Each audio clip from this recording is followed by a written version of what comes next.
at manunong bayang manunuan.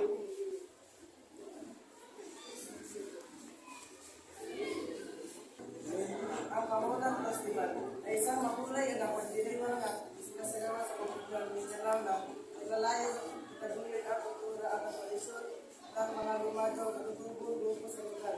Ang paalan ng festival ay nagmula sa salitang ambulan na nangangahulugan ang pagsasama sa wika ng mga lugar.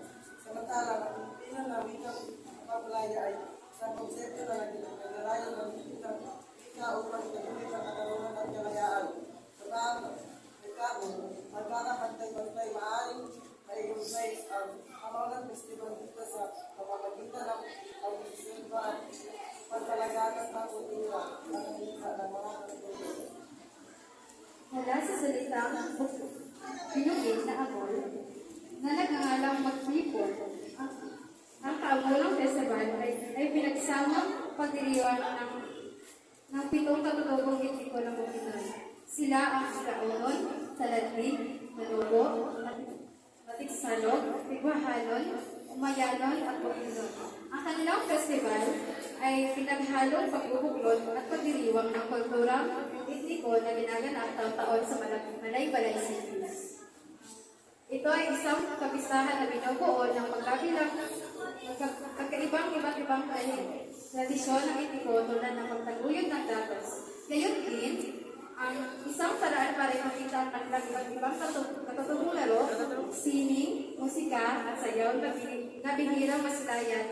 Higit sa lahat, ito ay pagdiriwang ng pasasalamat sa magbabayan. Pagkabagmang tayo, pamulan tayo. Pwede sila talaga. Pwede ko na ba tayo? Pwede ba tayo?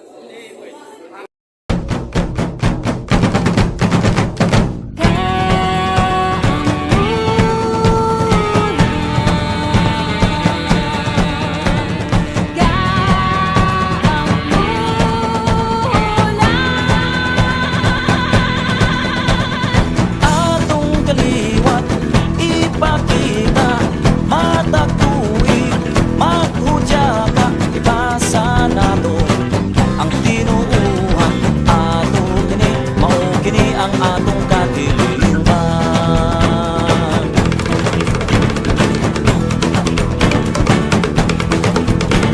Kaplita ang kudlong ug sa luray, tingog sa atong kubinga jutay, mag-uban kita sa